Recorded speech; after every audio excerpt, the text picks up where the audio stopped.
शिव चरणारविंद। अपने समय की जिसने कीमत जान ली, जो अपने समय को पहचान गया, जिसने अपने समय की कीमत को जान लिया। शंकर भगवान माता पार्वती जी से काशी में कहते हैं कि जो अपने समय की कीमत जान जाता है उसके समय को बदलने में देरी नहीं लगती, मैं स्वयं आगे रहकर उसका समय बदल दूं। समय की कीमत तो जानो।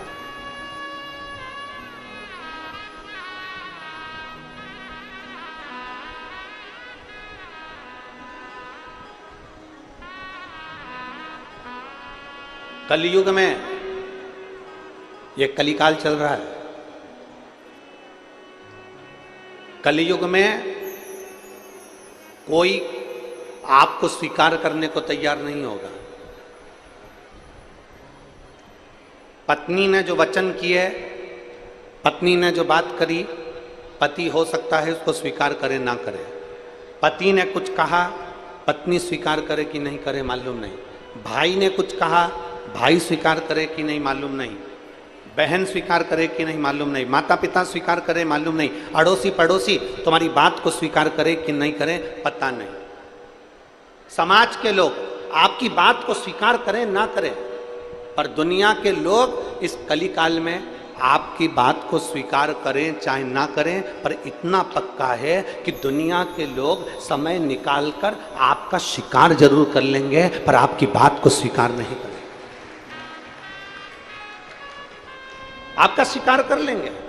दुनिया के लोग लगे रहेंगे कि मौका मिलना चाहिए कहने के लिए। जैसे ही कोई मौका मिला ना, और आप किसी पड़ोसन के दरवाजे पर रोने के लिए गए, आप किसी पड़ोसन के दरवाजे पर अपनी बात कहने के लिए गए कि मैं तो बहुत दुखी चल रही हूँ, मुझे बहुत तकलीफ है, मुझे बहुत कष्ट है, आप अपने पड़ोसी के यहाँ कहने के लिए गए। वो पड़ोसन तुम्हारा शिकार करना चाहती है। वो पड़ोसन एक ना एक जगह जाकर जरूर कहेगी कि पहले तो सेठानी बनकर घूमती थी, अब जगत में रोती फिर रही है। स्वीकार नहीं करेंगे वो आपकी बात को, स्वीकार नहीं करेंगे वो आपके वचन को, वो आपका शिकार करेंगे। इसलिए शिव महापुराण की कथा कहती है, जगत में किसी के आगे मत जाकर रोइए, द्रौपदी से सीख लो। द्रौपदी ने अपने धृतराष्ट्र गांधारी काका ससुर से कहा मेरा चीर खिंच रहा है। काका ससुर तुम तो बोलो। धृतराष्ट्र कहते हैं मेरी आंखें नहीं है। गांधारी कहती है मेरी आंखों पर पट्टी बंधी है। भीष्म पितामह कहते हैं मैंने दुर्योधन के घर का अन्न खाया है। गुरु द्रोणाचार्य मना कर देते हैं, सारी की सारी सभा मना कर देती है।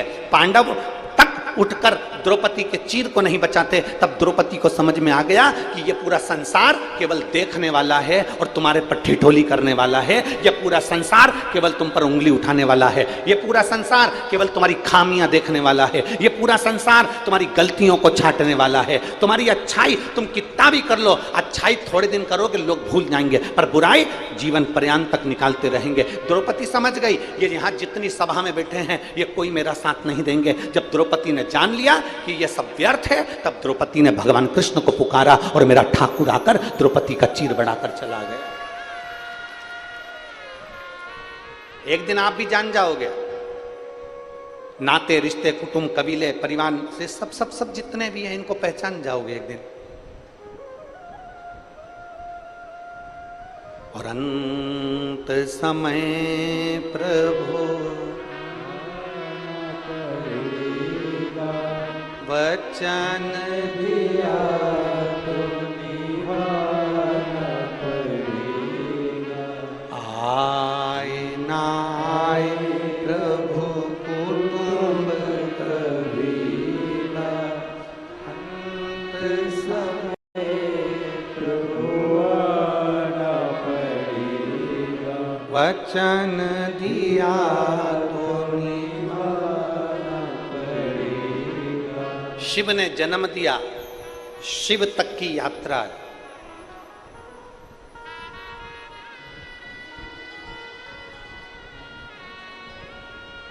शिव ने जन्म दिया और शिव तक की यात्रा है।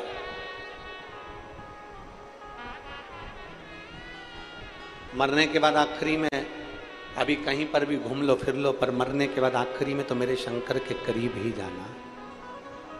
अंत समय में तो मेरे देवाधिदेव महादेव के नजदीक में ही जाना। अंत समय में तो मेरे शंकर के करीब ही पहुंचना। अंत समय में तो जाना शमशान ही है, पहुंचना उसके पास। एक बहुत सुंदर कथा आती है।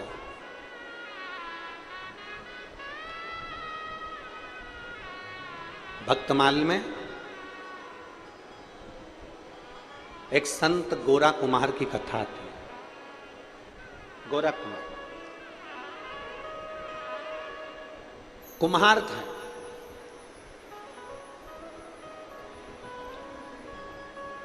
मिट्टी के बर्तन बनाते थे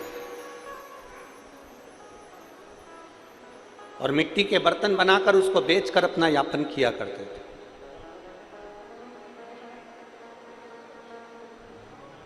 गोरा कुमार, जिनकी माता का नाम रुक्मणी था और पिता का नाम माधव जी था।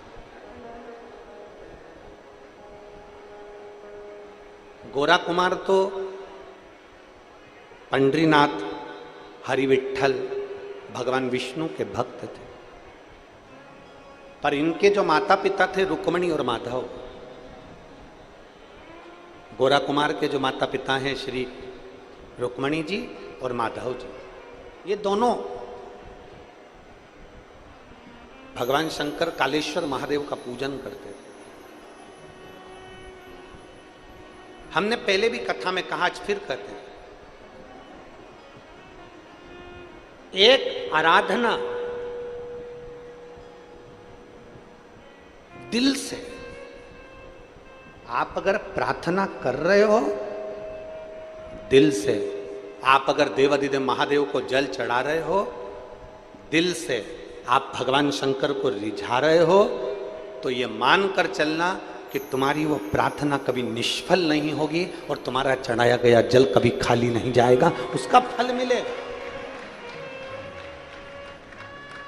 बोल बम का नारा है, सारी समस्या का हल। वो निष्फल नहीं जाता, वो फलित होता है।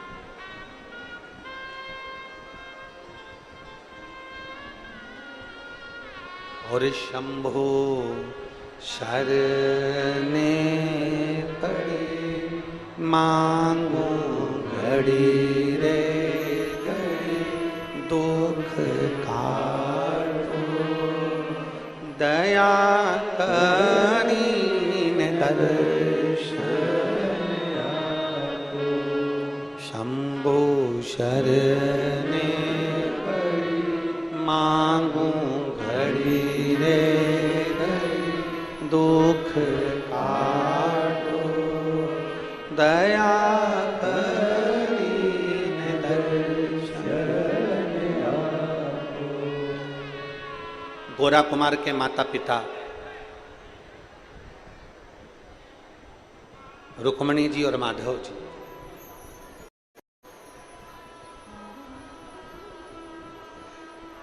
कालेश्वर महादेव का पूजन करते हैं।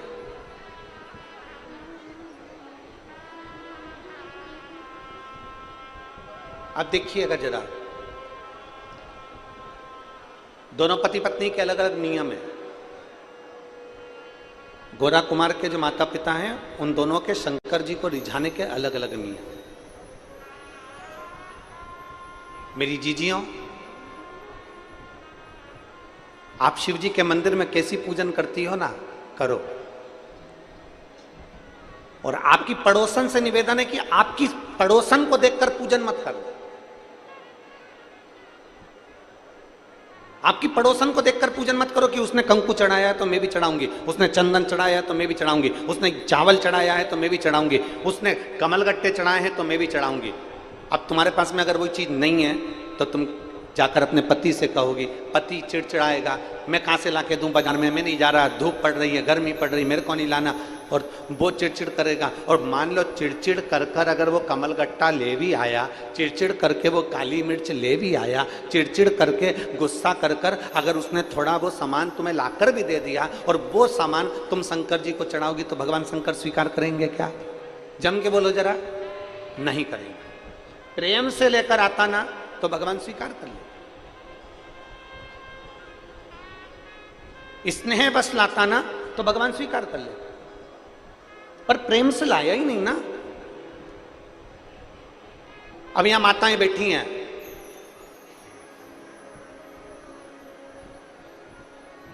सावन के महीने में हम पार्थिव शिवलिंग का पूजन कराते हैं।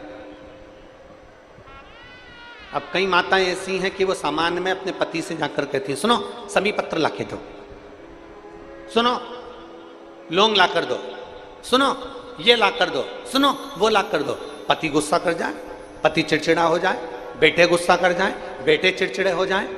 तो शिव महापुराण की कथा कहती है फिर एक काम करो, अगर कमल गट्टा नहीं है तो चावल का दाना समर्पित कर दो, काली मिर्च नहीं है चावल का दाना समर्पित कर दो, अगर लौंग नहीं है चावल का दाना समर्पित कर दो। पर कोई चिड़चिड़ होकर कोई सामान ला कर दे और वो शंकर जी को चढ़ाओ, वो मेरा शिव स्वीकार नहीं करता। प्रेम वश आया हो तो शंकर को प्रेम वश। एक पत्र है, देखिए, पत्र नहीं प्रश्न है।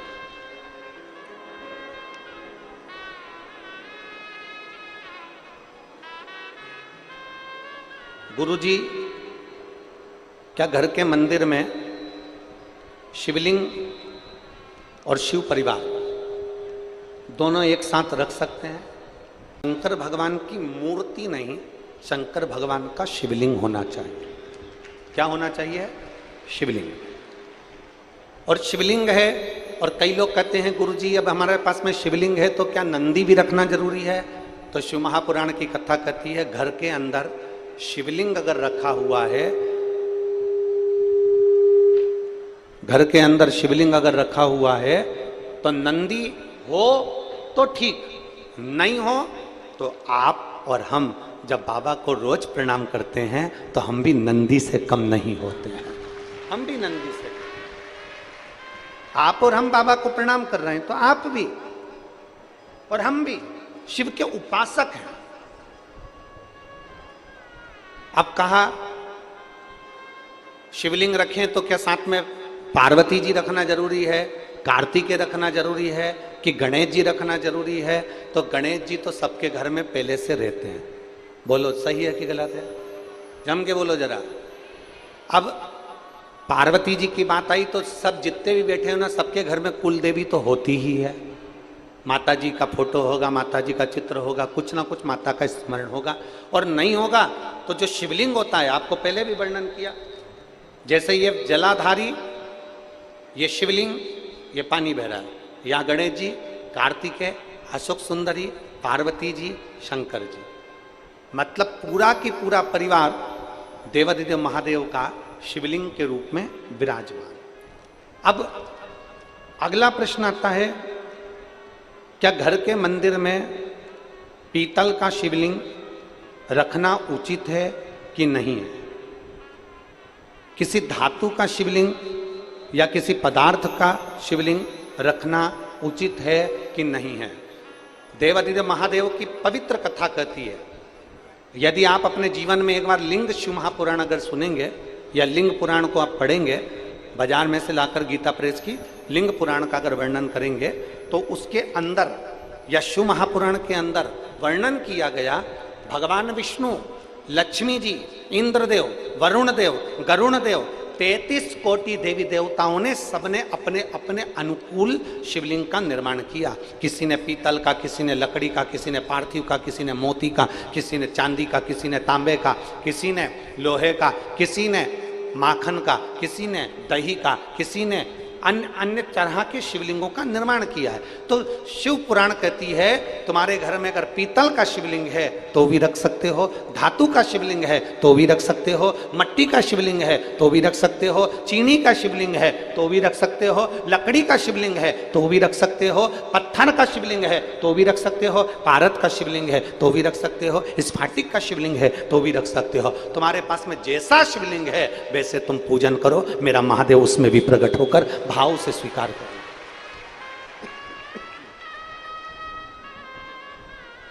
उसमें कोई भेद नहीं कि हमको ये शिवलिंग रखना है कि वो शिवलिंग रखना है कि ये शिवलिंग स्वीकार करना है कि वो शिवलिंग स्वीकार करना, उसमें कोई भेद नहीं, उसमें कोई भेद नहीं। जो शिवलिंग आपके पास में आप उसका पूजन करें, जो शिवलिंग आपके करीब में आप उसकी आराधना करें। जो शिवलिंग आपके नजदीक में है आप उसकी आराधना करिए, आप उसका पूजन करिए। और तेरी पूजन को भगवान बना मन मंदिर,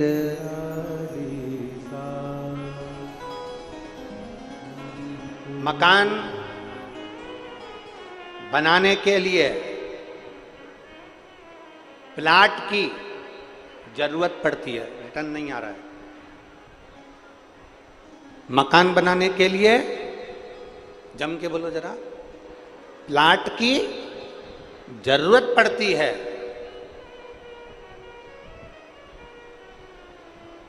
और भगवान को अपने घर में बुलाने के लिए केवल निर्मल मन की जरूरत पड़ती है, अच्छे दिल की जरूरत है। मिल मेरा वो घरदानी प्राप्त हो जाए। निर्मल मन सो मोहि पावा, मोहि छल छिद्र कपट ना भावा। निर्मल मन चाहिए।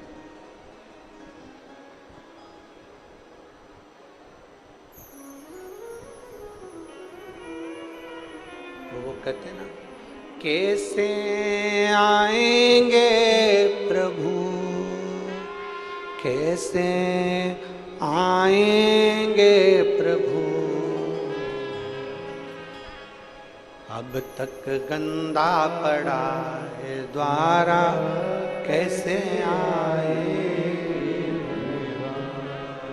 मन का मेल नहीं है धोया, कैसे आएंगे भगवान।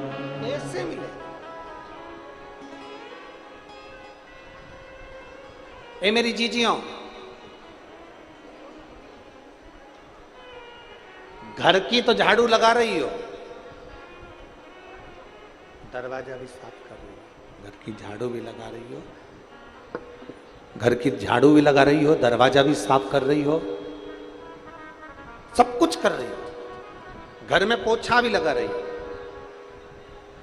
झाड़ू भी लगा रही हो, पोछा भी लगा रही हो, घर भी साफ कर रही हो। पर ईमानदारी से बोलना, मन के अंदर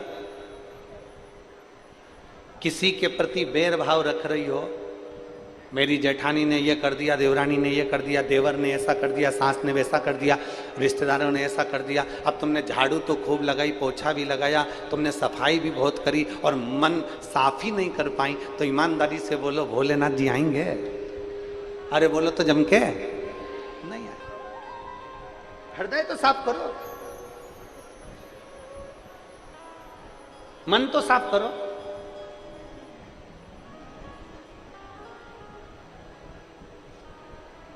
गोरा कुमार की मां, माता जी, और गोरा कुमार के पिताजी, दोनों की आराधना करने का तरीका अलग अलग है, दोनों का। तुम जैसे रिझाना चाहो वैसे रिझाओ भगवान। एक पत्र है, देखिए।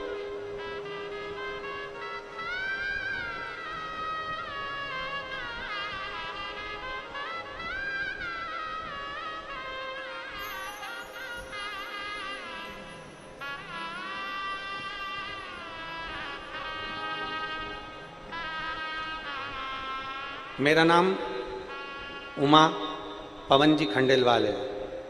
अच्छा, जजमान परिवार का ही पत्र। हाथ हिला दो एक बार ऐसे। मेरा नाम उमा पवन जी खंडेलवाल है। हम शिव महापुराण के बाबा की कृपा से जजमान भी बने हैं। 5 सालों से मेरी जीभ पर एक छाला था, जिसकी वजह से मुझे भोजन करने में तकलीफ होती थी। छाले को 5 साल हो गए थे। मैंने ये बात अपने घर के किसी भी व्यक्ति को नहीं बताई। पिछले 6 महीने से यह तकलीफ और ज़्यादा आसानी हो गई, भोजन करने में दिक्कत आने लगी। तब मैंने अपनी छोटी बेटी से कहा, तो उसने कहा कि हॉस्पिटल में जांच कराते हैं, और हॉस्पिटल में जांच कराने का बोला। तब हमने हॉस्पिटल में जांच कराने के लिए रायपुर गए, और वहाँ डॉक्टर साहब ने कहा कि अगर छाला 15 दिन से ज़्यादा हो जाता है तो उसमें कहीं ना कहीं कैंसर के लक्षण आ जाते हैं। ये सुनकर हमारे आंख में आंसू आ गए। परिवारजनों का परामर्श हुआ, फिर हम लोग मुंबई निकल गए और मुंबई के डॉक्टरों से जांच कराई और जांच कराने के बाद डॉक्टरों ने कहा कि छाला निकालना पड़ेगा, तब मालूम पड़ेगा कि क्या दशा है। उसी बीच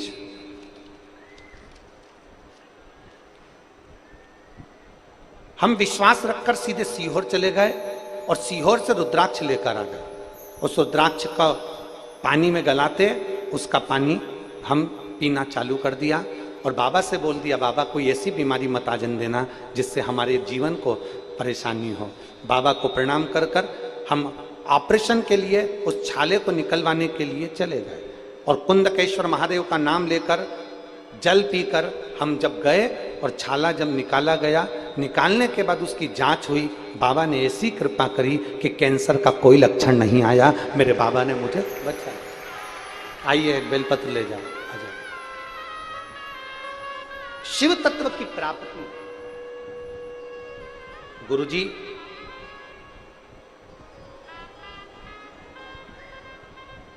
आप कहते हो कि बाबा 3 महीने में पूरी करते हैं, पर मेरा देवाधिदेव महादेव इतना सरल है, आपकी वाणी से जो शब्द निकलते हैं वो बाबा की कृपा से शंकर उसको स्वीकार करता है और बोलता और सुनता भी है। ये शिव तत्व है।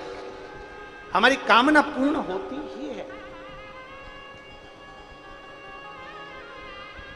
और तेरी कृपा बिना ना हिले एक भी अणु, लेते श्वास तेरी कृपा से करो करो, बखान क्या करो मैं लाखों के ढेर का, चुपटी भगोत में खजाना कुबेर का, हे गंगधार मुक्ति द्वार ओंकार तू, भोले ओंकार तू, आयो शरण की हार शंभु तार तार तू। वो स्वीकार कर ले। आप अगर उसके आश्रित हो गए, ये श्रीमती उमा खंडेलवाल जी ने लिखा अपने पत्र में कि डॉक्टरों ने तो कह दिया था कि जांच के बाद ही मालूम पड़ेगा कि स्थिति क्या है, पर यहां बता दिया था कि ऐसा ऐसा लक्षण है। पर हम भी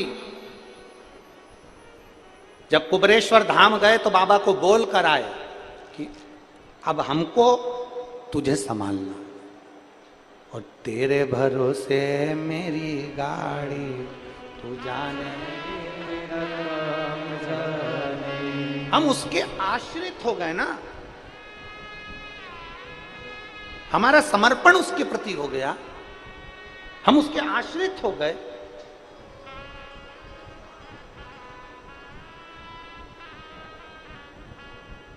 और जब हम मेरे देवाधिदेव महादेव के आश्रित हो जाते हैं, उसके समर्पित हो जाते हैं, फिर वो संभाल लेता है। फिर वो संभालता है। हमें नहीं संभालना, फिर उसको संभालना। एक पत्र और देखिए।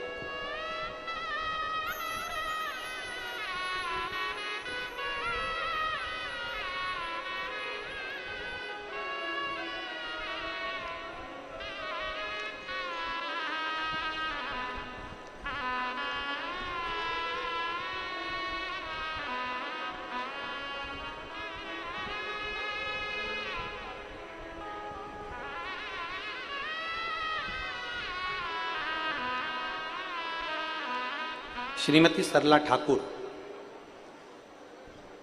पलारी, बालोदा बाजार, रायपुर, छत्तीसगढ़। बलोदा बाजार, रायपुर, छत्तीसगढ़। कहीं बैठी हो तो हाथ हिला सकती हैं। श्रीमती सरला ठाकुर, पलारी, बलौदा बाजार, रायपुर, छत्तीसगढ़। मेरे बाबा का मैं क्या गुणगान करूं। पत्र को आप लोग एलईडी पर या आस्था चैनल पर भी साथ में पढ़ सकते हैं। मेरे बाबा का मैं क्या बखान करूं। सन 2019 में मुझे स्लीप एपनिया का रोग हो गया था। मेरा ऑक्सीजन का स्तर अचानक गिरकर 40 और 50 पर आ जाता था। सांस लेने में दिक्कत होती थी। मैं लगभग 15 दिनों के लिए आईसीयू में पड़ी रहती थी। एडमिट होना पड़ता था। डॉक्टरों ने बाईपेप मशीन लेने को बोल दिया। इसे घर पर ही हम 24 घंटे ऑक्सीजन की मशीन को 24 घंटे लगाकर रखते। जब 24 घंटे मशीन को लगाकर रखते तो अंदर से चिड़ियाँ उत्पन्न होती कि बताओ ये मशीन पे जिंदगी चल रही और ऑक्सीजन 24 घंटे लगा रहता। 3 महीने तक हमने मशीन को लगा कर रखा। डॉक्टर बोले कि इस मशीन को तुम्हें जीवन भर लगाना पड़ेगा और जिंदगी भर इस मशीन के बिना काम नहीं चलेगा। हम उस मशीन को लगा कर रहने लगे। तब एक बार आस्था चैनल पर टीवी के सामने बैठे कथा सुन रहे थे। चैनल बदलते बदलते आपकी कथा आने लगी और शिव महापुराण की कथा सुनी। कथा सुनकर शिव जी पर बेलपत्र और शंकर जी पे चढ़े हुए जल का महत्व आपने बताया और हमने अपने परिवार वालों से कहकर बेलपत्र और जल मंगाकर बेलपत्र खाना और पानी पीना कुंदकेश्वर महादेव के नाम से चालू करा। आज बाबा की कृपा से मेरा ऑक्सीजन लेवल बढ़ गया और मेरी मशीन निकले हुए समय हो गया। अब मैं मशीन नहीं लगाती, अमलेश्वर की कथा में बैठी हूं। आई हैं, हाथ हिलाओ, कहां बैठी हैं? दिख गई। आ जाओ, एक बेलपत्र ले जाना। आ जाओ माँ, एक बेलपत्र ले जाना। आ जाओ। अब मैं बिना मशीन के कथा भी सुन रही हूं और बिना मशीन के अपने घर पर रह रही हूं। ये शिव तत्व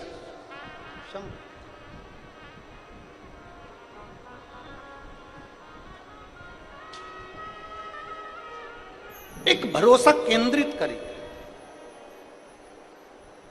एक विश्वास को बढ़ा लीजिए।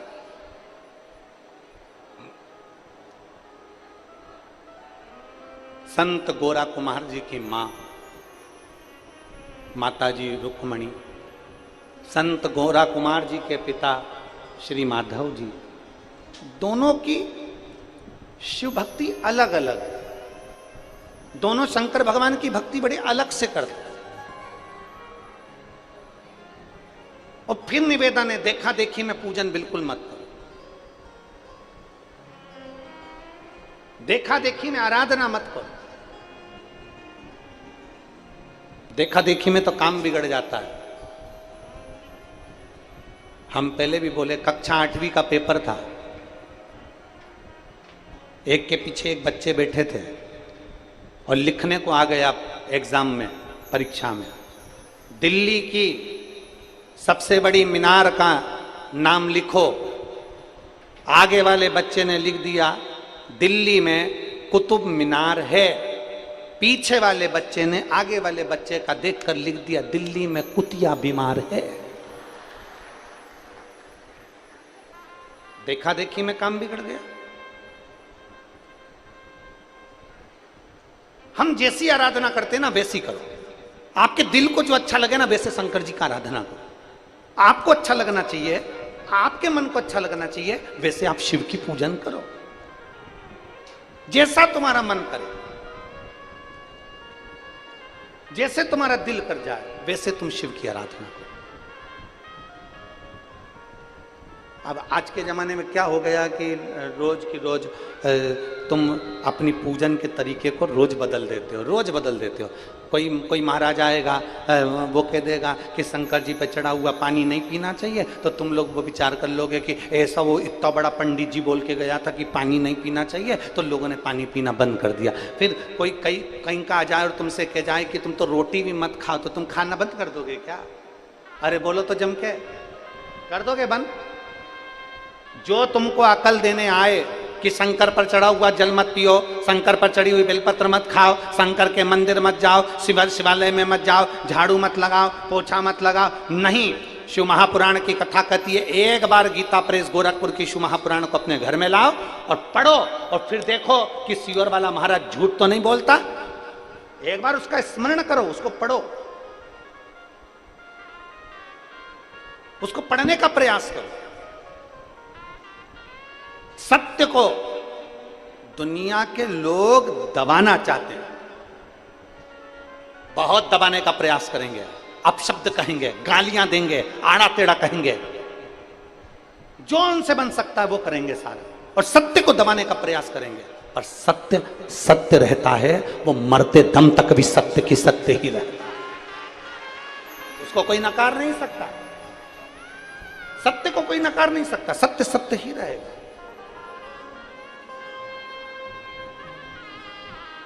बोल बम का नारा है, सत्य को कौन नकारेगा। आप भजन करो।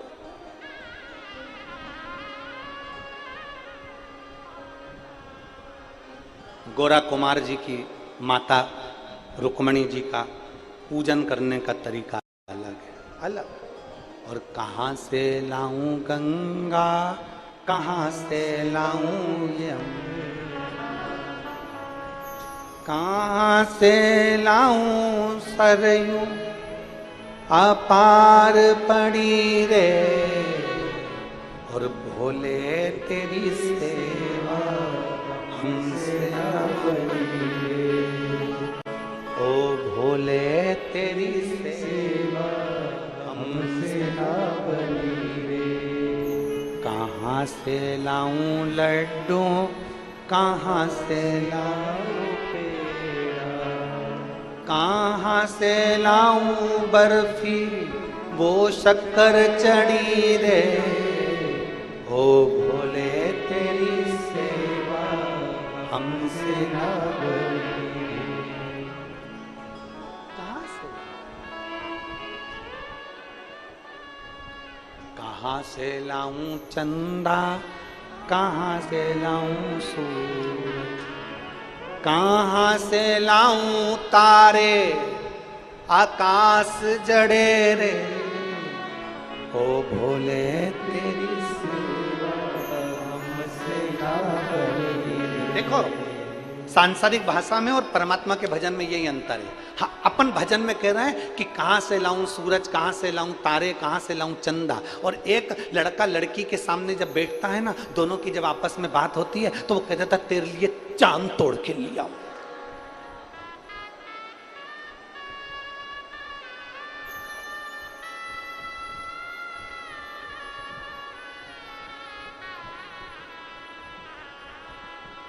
कितना झूठ। एक लड़का लड़की से कहते था तू बोल, अब भी के भी तेरे लिए तारे तोड़ के ला दो, तारे।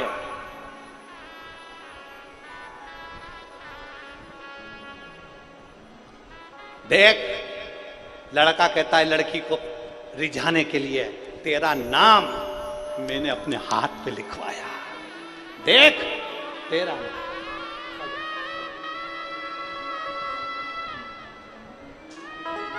रिझाने वाली बात है।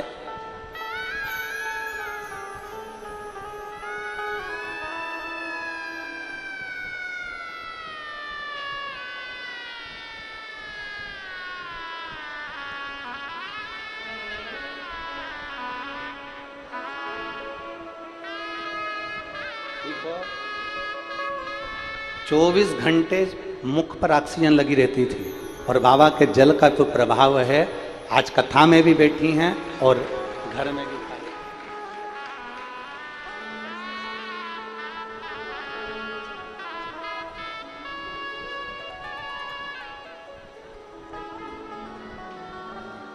एक विचार करिए,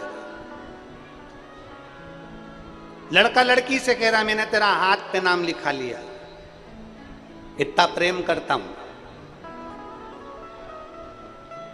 लड़की भी मूर्ख है जो हाथ पे नाम लिखाया और राजी हो गई। लड़की को कहना था पहले प्रॉपर्टी पे नाम लिखा के बता, एक बंगला, एक गाड़ी, 1 एकड़ जमीन, 1 बीघा जमीन, फिर मानू कि तुम उससे प्रेम करता। भटकता फिरेगा, मोटरसाइकिल में डलवाने के लिए 100 रुपए भी नहीं है, प्रॉपर्टी का खाक लिखेगा। विचार करिए जरा। एक शिव का भक्त कह रहा है, कहां से लाऊं चंदा, बोलो बोलो, कहां से लाऊं सूरज, कहां से लाऊं तारे, आकाश जड़े रे, और भोले तेरी सेवा हमसे ना बनी, ओ भोले तेरी सेवा हमसे ना बनी। ना हम चांद ला सकते हैं, ना हम सूरज ला सकते हैं, ना हम तारे ला सकते हैं, हमारे पास कुछ भी नहीं है भोलेनाथ। ना मेरे पास में गाड़ी है, ना बंगला, ना जमीन, ना जायदाद। भोलेनाथ, केवल आपने जो जन्म दिया है पृथ्वी पर, ये शरीर, ये वाणी, ये नयन, ये श्रवण, ये चरण, ये हस्त, ये जिह्वा आपको समर्पित है। और बाबा, मेरे पास देने के लिए कुछ भी नहीं है, पर इतना विश्वास जरूर है कि मेरा बाबा मेरे दिल में रहता है, तो ये दिल हल्का फुल्का नहीं, करोड़ों की प्रॉपर्टी है, करोड़ों की। तेरी याद से शुरू होती है मेरी सुबह, तेरी याद से शुरू होती है मेरी सुबह, तो कैसे कह दूं कि दिन खराब है, जब सर पर तेरा हाथ है, तो कैसे कह दूं कि मेरी किस्मत खराब है। कैसे कहूं?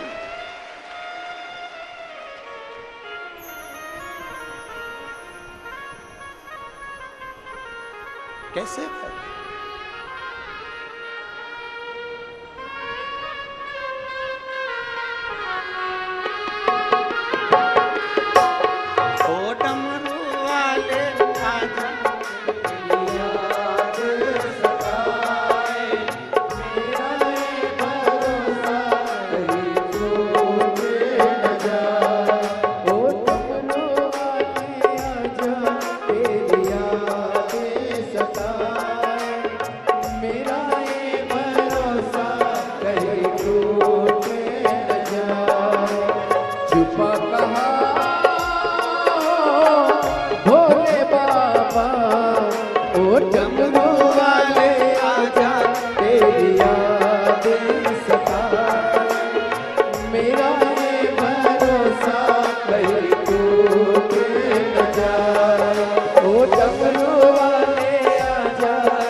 छुपा कहाँ हो भोले बाबा, ओ डमरू वाले आजा तेरी यादें सताए, मेरा ये भरोसा कहीं टूटे न जाए, ओ डमरू वाले आजा तेरी यादें सताए, मेरा ये भरोसा कहीं टूटे न जाए।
प्रभो।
अपने स्थान पर बैठकर भगवान देवाधिदेव महादेव से अपने मन की बात बड़े भाव के साथ दिल से हृदय से प्रार्थना करें। जहाँ जगह मिले वहाँ बैठकर भगवान से भाव से विनय करें, निवेदन करें, बाबा को बोलें। जहाँ जगह मिले वहाँ बैठकर बड़े भाव से प्रार्थना करिए। साथ में आप और हम सब मिलकर बोलें।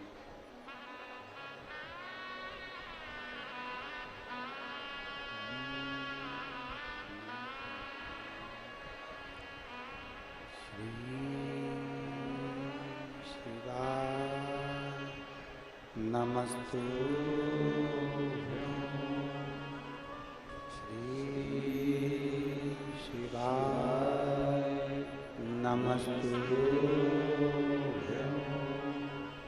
श्री शिवाय नमस्तु श्री शिवाय नमस्तु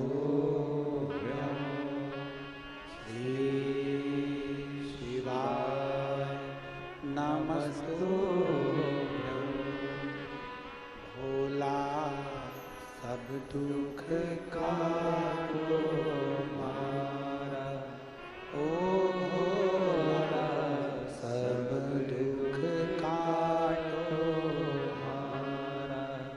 शिव शंकर जपूं तेरी माला, भोले बाबा जपूं तेरी माला।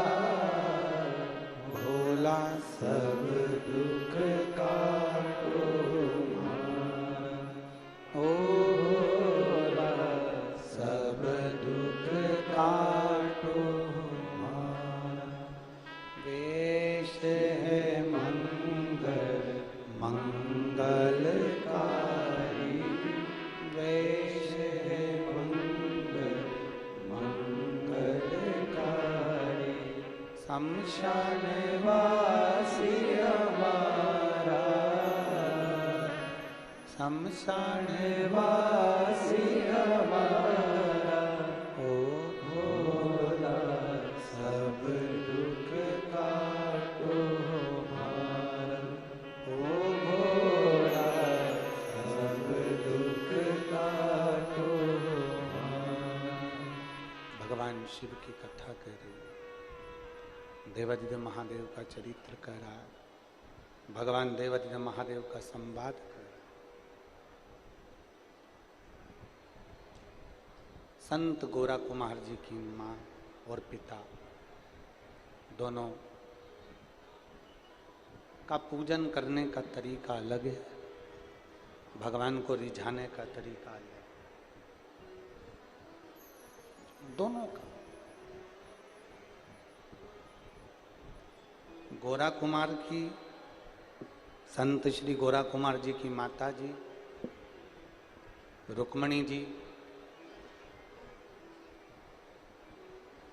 शंकर जी के मंदिर में केवल दीप सेवा करती थी, केवल दीप।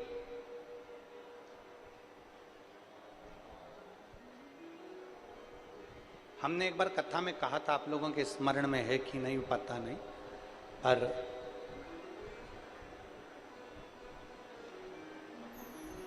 यदि आपने सुना होगा तो आपको याद आएगा कि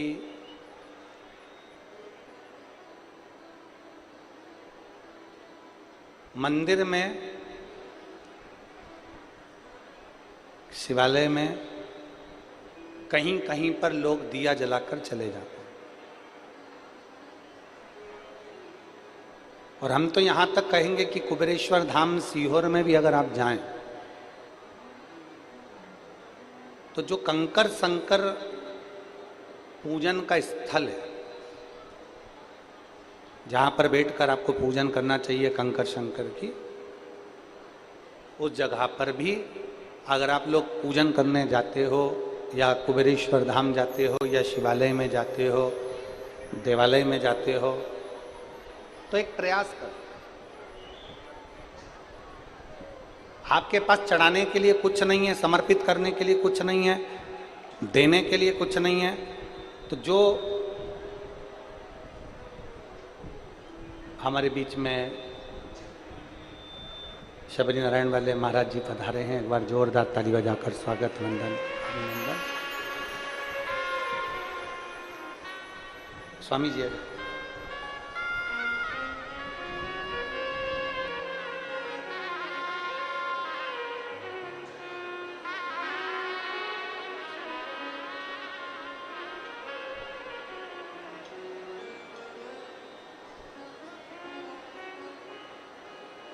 यदि हमारे पास शंकर जी भगवान के मंदिर में, शिवालय में, देवालय में देने के लिए जल भी नहीं है, बहुत सरल भाषा में समझिएगा इस बात को, बहुत सहज, आपके पास जल भी नहीं है समर्पित करने के लिए,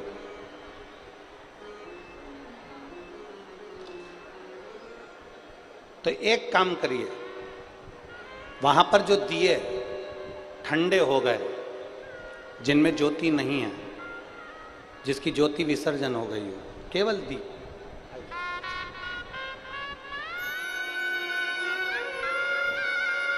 शबरी नारायण वाले महाराज जी आए, एक बार जोरदार ताली बजाकर स्वागत, वंदन।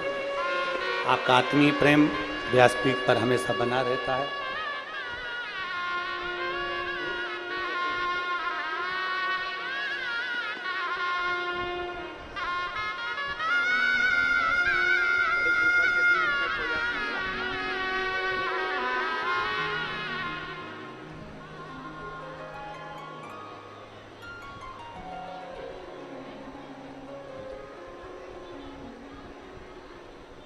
मान लो जल भी नहीं है अपने पास में, मान लो कोई सामग्री अपने पास में शिव जी को समर्पित करने की नहीं, मान,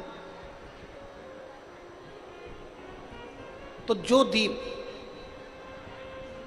शिव भक्त लगाकर चले गए हों, जो दीप भगवान शंकर को लगाकर भक्त लोग चले जाते हैं और वो ठंडे हो जाते हैं, उनका विसर्जन हो जाता है, उसमें ज्योति नहीं रहती है, तो वो दीप अगर हम उठाकर एक जगह पर एकत्रित कर कर भी रख देते हैं, एक जगह पर इकट्ठे कर कर हमने रख दिया, तो कभी आप मौका लगिए, कभी जिंदगी में मौका लगे तो ये प्रयास कर कर देखना, जगह जगह पर लोग दिए जलाकर चले जाते हैं, उन दीपक को एक जगह एकत्रित कर कर अगर आप जाएंगे तो आप उसका अनुभव करेंगे कि आप ये अनुभव करेंगे कि आपके मस्तक पर जो पितृ दोष होता है, आपके मस्तक पर जो पितरों का दोष माना जाता है, लोग कहते थे पितृ दोष हो गया, पितृ दोष हो गया, पितृ दोष हो गया, 1 रुपये कमा रहे हो, 1.25 रुपये खर्च हो रहे हैं, हाथ में पैसा नहीं दिख रहा, मानसिक टेंशन बना हुआ है। आप किसी शिवालय में अगर गए हो, कुछ भी समर्पित करने का नहीं है, तो वहां पर जितने दिए ठंडे हो गए हों, उन दियों को इकट्ठा कर कर एक जगह कर एकत्रित भी कर दिया जाए और प्रणाम उन दियों को कर लिया जाए तो हमारा पितृदोष भी समाप्त हो जाता है। यहां तक शास्त्र।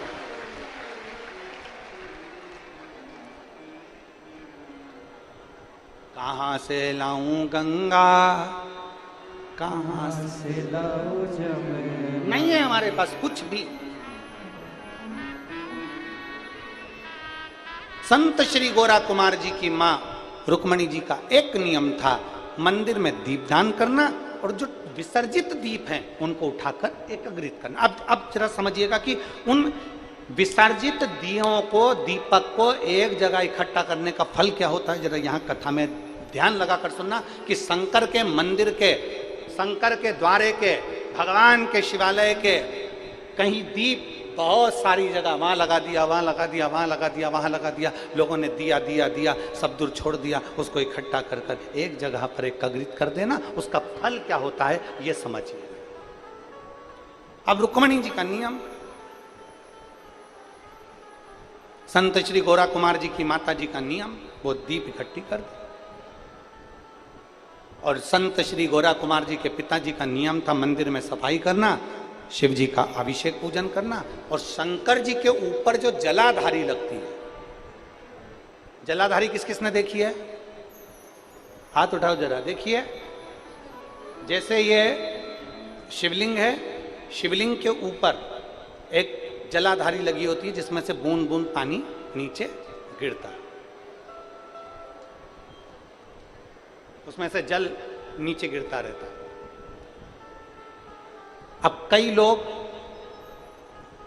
मंदिर की सफाई करते हैं, झाड़ू लगाते हैं, पोछा लगाते हैं, शिवलिंग को धो देते हैं, जलाधारी को धो देते हैं, पर जो ऊपर जो जलाधारी लगी रहती है, जया, विषहरा, शामली बारी, दौतली, देव, ये जो जलाधारी ऊपर जो लगी हुई है, जिसमें से एक एक बूंद पानी नीचे गिर रहा है, कभी अगर मौका मिल जाए, कभी मौका मिल जाए और एकांत में कहीं का शिवलिंग मिल जाए और तुम्हें अगर मौका मिल जाए तो एक बार अपने घर से जल उतनी मात्रा में लेके जाओ जितना उस जलाधारी में पूरा भरा जाए और जलाधारी का पानी ऊपर से भी झलके और नीचे से भी निकल जाए। कभी अगर मौका लग जाए तुम्हारे जीवन में और कहीं तुम्हारे घर के पास में कोई शिवलिंग हो, तुम्हारे घर के पास में कोई शिवालय हो, मंदिर की साफ सफाई आपने कर दी, झाड़ू बुआरी कर दी, उसके बाद में मंदिर में शिवलिंग को आपने अच्छा साफ कर कर स्नान पूजन करा दिया, उसके बाद जलाधारी में जब जल भरो तो उसको साफ कर कर जब उसको भरा जाता है, उसके भरने का फल क्या होता है, ये शिव महापुराण की कथा। जलाधार, अब यहाँ शास्त्र कर रहा है, शिव महापुराण वर्णन कर रहे हैं। संत गोरा कुमार जी के पिताजी, संत गोरा कुमार जी के पिताजी जलाधारी की सेवा में रहते हैं। जलाधारी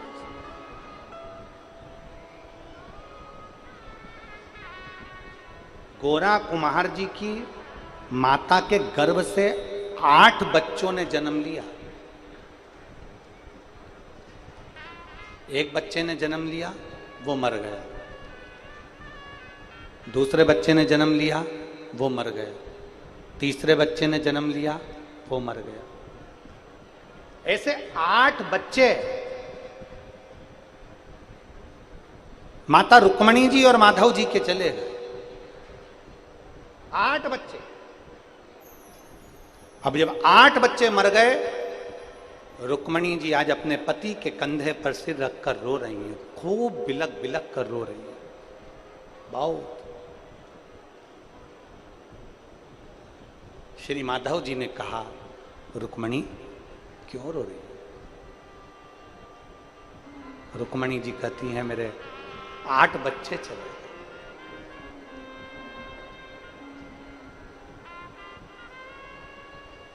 गोरा कुमार जी की माता रुक्मणी जी कह रही हैं, मेरे 8 बच्चे चले, 8 बच्चे चले। अपन कालेश्वर महादेव का पूजन करते हैं, अपन कालेश्वर महादेव की आराधना करते हैं, अर्चना करते हैं, पूजन करते हैं, और उसके बाद भी अपने 8 बच्चे चले गए, अपने 8 बच्चे मर गए। माधव जी ने कहा, रुक्मणी, शंकर जी का भक्त कभी हारता नहीं है। बोल बम का नारा है, बाबा एक सहारा है। शिव का भक्त कभी हारता नहीं है रुक्मणी, और तुम हार रही हो। 8 बच्चे मर गए ना, उसको पसंद नहीं होंगे, ले लिए होंगे। हमारे पूर्व के कर्म के कारण हमको भोगना पड़ता है। हमारे पूर्व के कर्म के कारण हम भोग रहे हैं। क्यों रोती है? रोती रोती रुक्मणी भगवान शंकर के मंदिर में, कालेश्वर महादेव के मंदिर में पहुंच गई। कालेश्वर महादेव के मंदिर में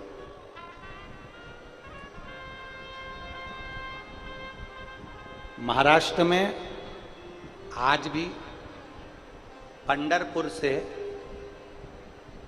30 कोस की दूरी पर गोरा कुमार जी का गांव है, जिसको पहले शिव गांव कहते थे, शिवा गांव। अब उसका नाम बदल गया। वहां पर घर वाले महाराज ने तो एक बात कही कि अपने पड़ोस के मंदिर में जाओ। बोला कि नहीं बोला बार बार कि अपने पास के मंदिर में जाओ, अपने नजदीक के मंदिर में जाओ। अगर तुम कुछ चढ़ाओगे भी तो वो मंदिर को मिलेगा, उसमें सीवर वाले महाराज का लाभ नहीं। तुम्हारा बच्चा मंदिर तक जा रहा है तो उसमें सीवर वाले महाराज का लाभ नहीं है, सीवर वाले महाराज का फायदा नहीं है। तुम्हारे बच्चे अगर मंदिर तक जा रहे हैं, 1 लोटा जल चढ़ा रहे हैं, तो उसमें तुम अपने बच्चों को संस्कार दे रहे हो और उनको बलवान बना रहे हो कि कभी हम नहीं भी रहे तो तेरा पिता ये देवाधिदेव महादेव, तेरी माता ये माता पार्वती तेरा साथ देने के लिए है। व्यवस्था करते हो कि नहीं करते हो अपनी अपनी? जब तुम्हारा जाने का समय होता है उससे पहले प्रॉपर्टी देते हो बच्चों को। बोलो देते हो कि नहीं देते हो? अरे बोलो तो जम के। देते हो ना? सोना बच्चों को देते हो, प्रॉपर्टी बच्चों को देते हो, जमीन बच्चों को देते हो, जायदाद बच्चों को देते हो, जमीन घर बंगला सब बच्चों को देते हो। तो एक चीज बच्चों को और दो, उसको अच्छा संस्कार देने का प्रयास करो, जिससे हमारा धर्म भी बचे और सनातन धर्म की टेक भी।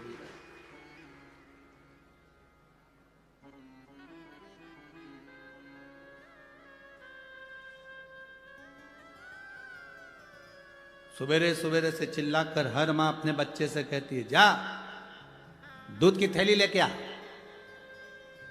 जा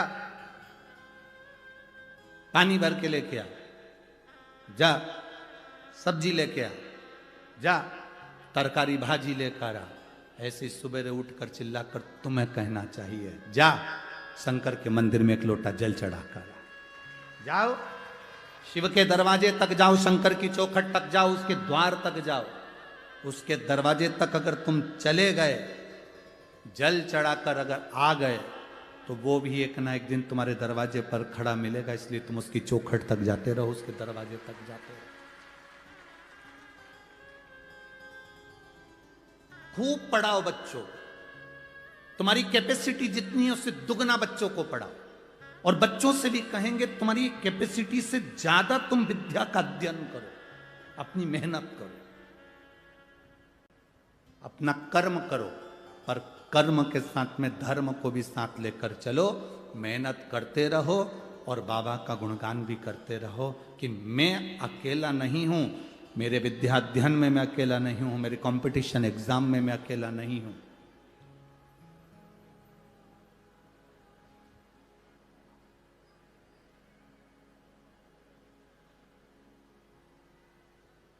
अभी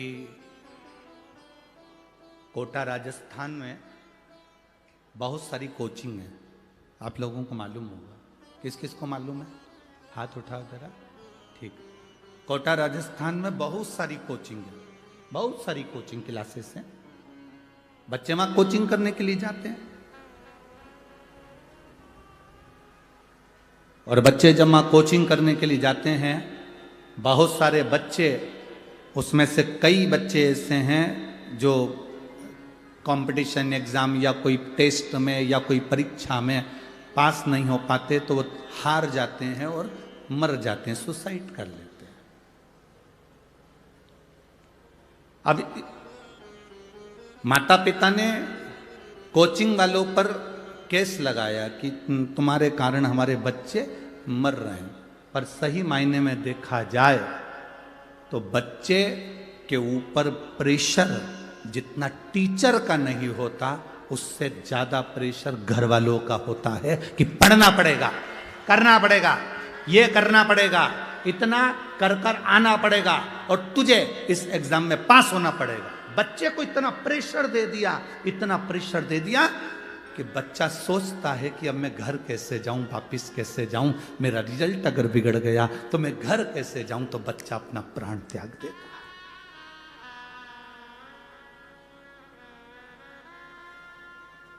अपने बच्चे को इतना प्रेशर मत दो, इतना प्रेशर, अपने बच्चों को इतना प्रेशर मत दीजिए कि बच्चा अपना शरीर ही त्याग दे। उससे कहो चिंता करने की जरूरत नहीं है, भरचक मेहनत कर, पूरा कर्म कर और महादेव को अपने हृदय में बिठा कर रख। एक जेब में जैसे पैसा और मोबाइल रहता है तो दूसरी जेब में महादेव को लेकर चल, अपने साथ अपने दिल में अगर शिव है तो तुझे डूबने नहीं देगा। ये उसको बल दीजिए, हम बच्चों को बल नहीं देते।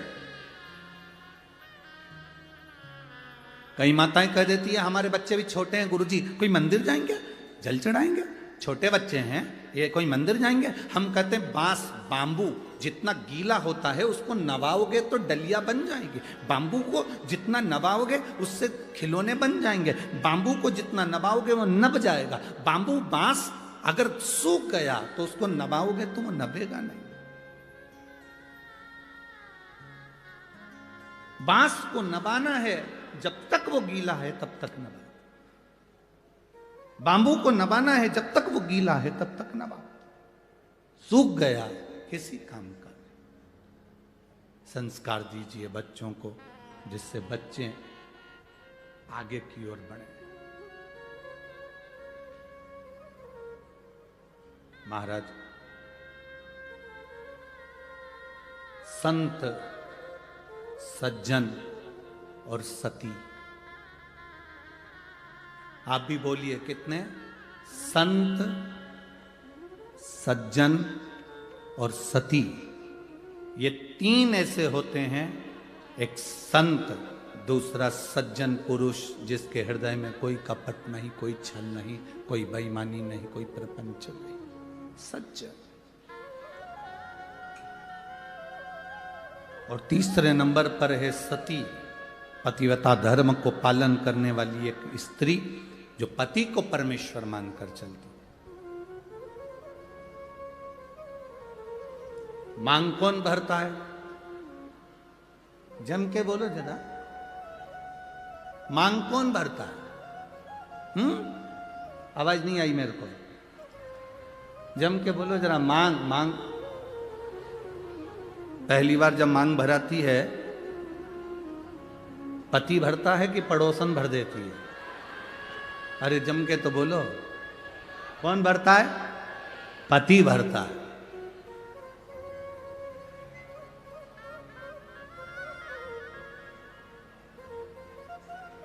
तुम्हारी मांग भरता कौन है? पति। पहली बार मांग किसने भरी? पति ने। क्यों भरी? वो वहां पर बैठे हुए पंडित जी जो तुम्हारी शादी करा रहे थे, ब्याह करा रहे थे, उनसे पूछना था कि ये मांग में सिंदूर पति भर रहा है, इसका मतलब क्या होता है? इसका क्या मतलब है मांग भरने का?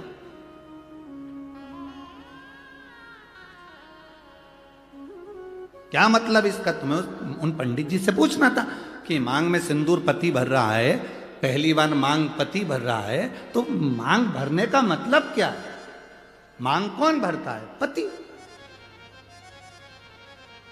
एक स्त्री, एक नारी चाहे कितनी भी नौकरी कर ले, दुनिया भर में कितना भी व्यापार कर ले, कितना भी काम कर ले, कितनी भी कमाई कर कर आ जाए, पर उसकी मांग की पूर्ति तो उसका पति ही करता है। वो पहले दिन से आखिरी तक करता है।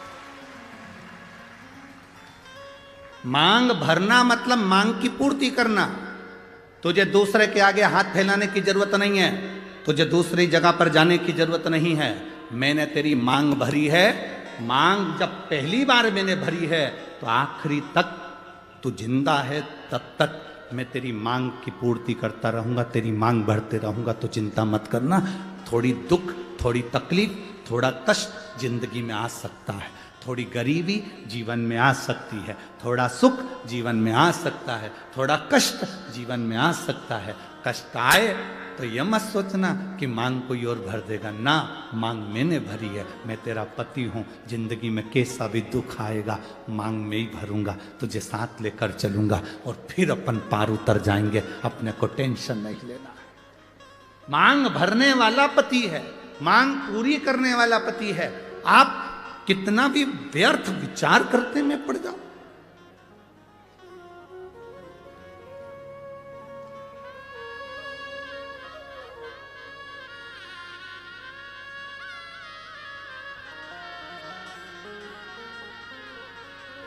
पूर्ति करना।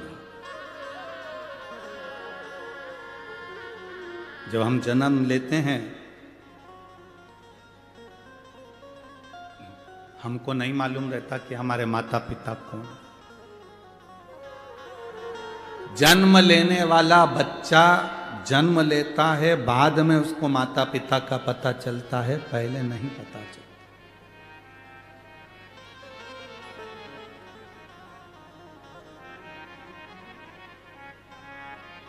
जन्म के समय पर तुम्हारे घर में गुलाब जामुन रखी है, पर जन्म लिया बच्चा गुलाब जामुन नहीं खाता। नासिक के बच्चे खाते हो तो बात दूसरी, वो बात दूसरी।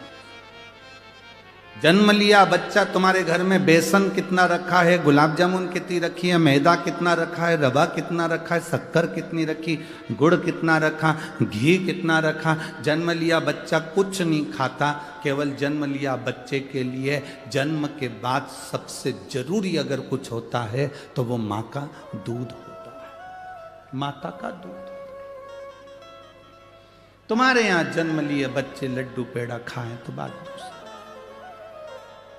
जन्म लिए बच्चे के लिए जन्म के बाद बच्चा जब जन्म ले लेता है, घर में ढेर सारा सामान पड़ा होता है, पर बच्चे के लिए वो कीमती से कीमती सामान भी ठोकर है, उसके लिए कुछ मतलब नहीं। उसके लिए माँ का दूध कीमती है। जिससे जन्म लिए बच्चे के लिए दुनिया की सारी सामग्री रखी है, पर केवल माता का दूध उसके लिए आहार है। उसी तरह मरने वाले व्यक्ति के प्राण छूट रहे हों और उसके रिश्तेदार उसको आके हीरे की अंगूठी पहनाए, जीजा जी तुम चिंता मत करो, लो हीरे की अंगूठी पहनो। जीजा जी वेंटिलेटर पर पड़ा हुआ ऑक्सीजन खींच रहा, और ये उसको गुलाब जामुन, रसगुल्ला, इमरती, भजिया, पकोड़ा खिलाएं तो वो खाएगा। जन्म लिए बच्चे को माँ का दूध जरूरी है, और मरने वाले व्यक्ति के लिए शिव का नाम जरूरी है। उसको तुम्हारे धन दौलत, गुलाब जामुन, पेड़ा, जलेबी, इमरती से कोई मतलब। हमारा तो निवेदन है, आप किसी बीमार व्यक्ति को देखने के लिए हॉस्पिटल में जाएं, कुछ लेकर जाएं ना जाएं, पर हॉस्पिटल में पहुंचकर उस व्यक्ति से जब मिलें तो 2 बार या 5 बार भले मन में बोल लो, पर श्री शिवाय नमस्तुभ्यम बाबा, इसको जल्दी ठीक कर देना। श्री शिवाय नमस्तुभ्यम बाबा, इसको स्वस्थ कर देना। श्री शिवाय नमस्तुभ्यम बाबा, इसको बड़ी बीमारी हो गई, आप हल कर देना। अपना करा हुआ थोड़ा सा भजन उस जीव को दीजिए। हम किसी सच्चे गुरु के सामने क्यों जाते हैं? हम किसी संत के सामने क्यों जाते हैं? हम किसी भक्त के सामने क्यों जाते हैं? क्योंकि उसकी दृष्टि हम पर पड़ जाए। केवल मात्र दृष्टि पड़ गई तो हमारा कल्याण हो जाए। अरे बाबा तेरे चरणों के होना हमें दास है, तेरी चरण रज से बुझानी हमें प्यास है। हम क्यों जाते हैं उनके, उसके दर्शन हो जाए, नेत्र मिल जाए, उसकी कृपा हो जाए। मात्र दृष्टि पड़ी, सुख हो गया। मात्र दृष्टि।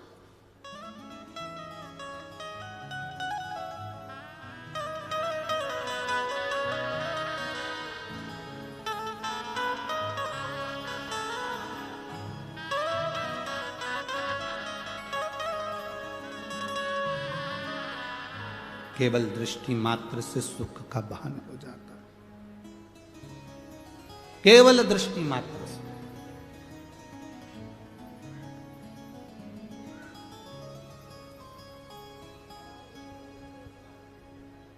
झूठे नाते झूठे हैं रिश्ते, संग यहाँ से बाबा कोई न जाए।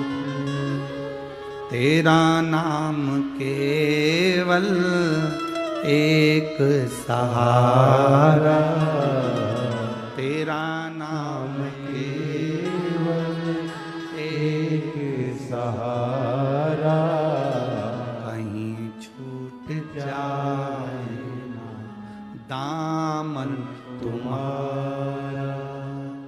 भोले बाबा मुझे देना सहारा, कहीं छूट जाए ना दामन तुम्हारा। हे बाबा, बस तुम्हारा सहारा मेरी जिंदगी में बना रहे। जन्म के समय पर ढेरों सामान घर में होगा, पर माता का दूध जरूरी है।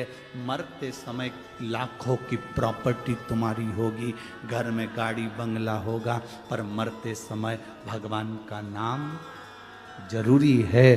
बस यही हमारी जिंदगी, बस ये। जन्म के समय पर माता का दूध जरूरी है और मरने पर भगवान का नाम जरूरी। करोड़ों की कीमत वाला ये शरीर परमात्मा ने दिया है आपको और हमको। सुंदरता पर मत जाना किसी की। सारे राक्षस भगवान नारायण मोहिनी स्वरूप धारण कर कर आ गए थे, उनकी सुंदरता के पीछे आसक्त हो गए। सावधान इंडिया, सुंदरता के पीछे मत जाना।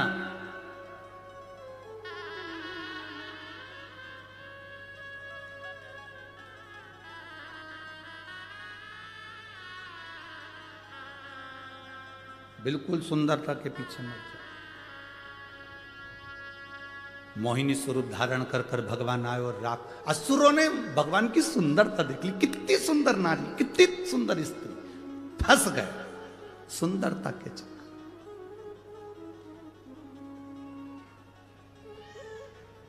सुंदरता के चक्कर में फंस गए।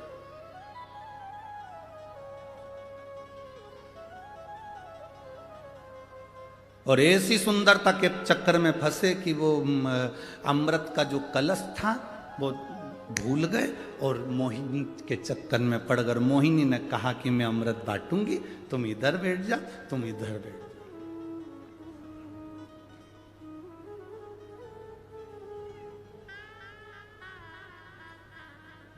वैसे तो तुम सब समझदार हो,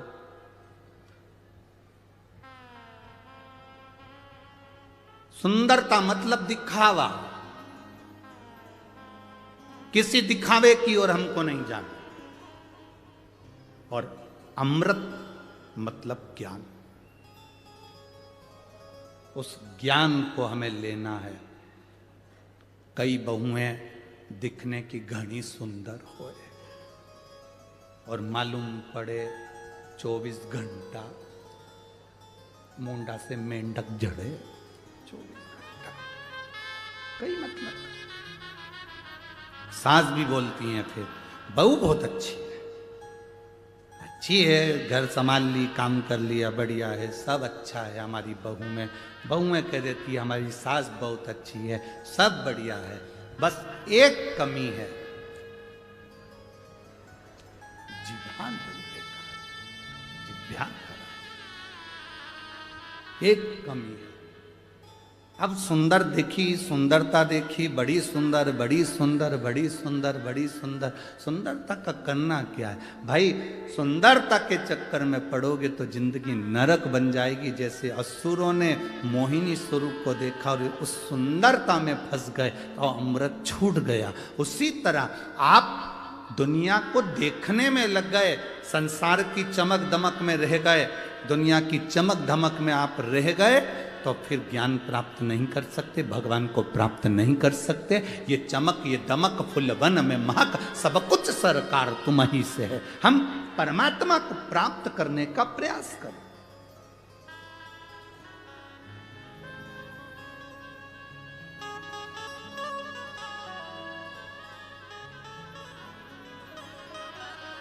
हम उस ईश्वर को प्राप्त करने का प्रयास करें। तारकासुर असुर था, राक्षस था। तारकासुर का अंत षडानंद कार्तिकेय के द्वारा होना था। असुर है, राक्षस है, वर मांगा था उसने, अगर मरूंगा पहले तो मुझे अमर कर दो, तो ब्रह्मा जी ने कहा अमर तो नहीं हो सकते, तो फिर वर दीजिए। क्या वर? मरूं तो शंकर भगवान के पुत्र के द्वारा मरूं। अच्छा, एक एक राक्षस को देख लो तुम, इनकी डिमांड बड़ी सुंदर थी। जितने जितने राक्षस थे इनकी डिमांड बड़ी सुंदर थी। अपन यहीं से उठाओ ना, पंचवटी से। रावण की बहन आई थी, आते से राम जी से कह रही थी तुम सम पुरुष नमो सम नारी। तुम्हारे जैसा पुरुष नहीं हो सकता, मेरे जैसी नारी नहीं हो सकती। लक्ष्मण जी मुंडी घुमा के देखे, ऐसी कौन सी हीरोइन आई है, ऐसी कौन है? तुम सम पुरुष नमो सम नारी। लक्ष्मण जी ने देखा,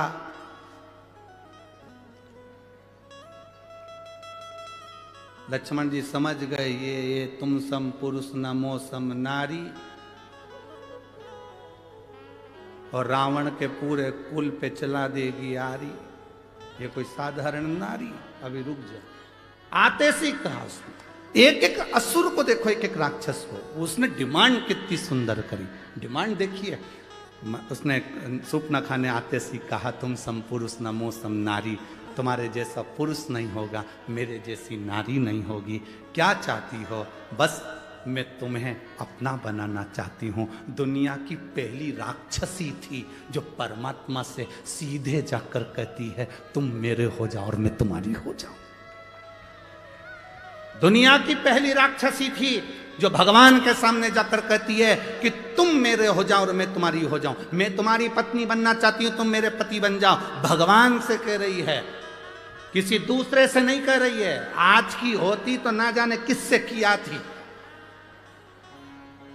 जो जरा सा गाड़ी में पेट्रोल डलवा दे, जिनके पास खुद की गाड़ी नहीं है, सुधरने के लिए आई है, सुधरने के लिए गाड़ी आई, और मालूम पड़े बस 50 रुपए का पेट्रोल डलवा लिया, बुड़ बुड़ करके 25 रुपए की चाउमीन खिला दी।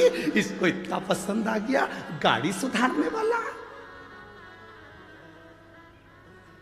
हम किसी को कहेंगे नहीं, बस तुम समझ जाओ, इशारा काफी है। और फिर हमारे सनातन धर्म की बेटी लुभान्वित हो गई और दूसरे धर्म में चली गई, फिर चली गई। जरा सा दिखा फैशन, जरा सा दिखा सुन गई।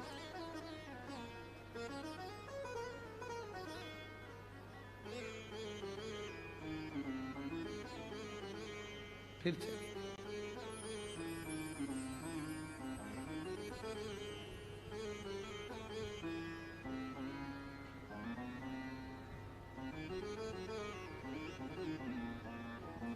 महाराज, आज इस व्यासपीठ से एक बात जरूर महाराष्ट्र के लिए कहना चाहूंगा, महाराष्ट्र की धरा के लिए कहना चाहूंगा कि इस धरा पर कुछ समय बाला साहब ठाकरे को और रहना था तो ये महाराष्ट्र प्रथम आनंद में पहुंच जाए।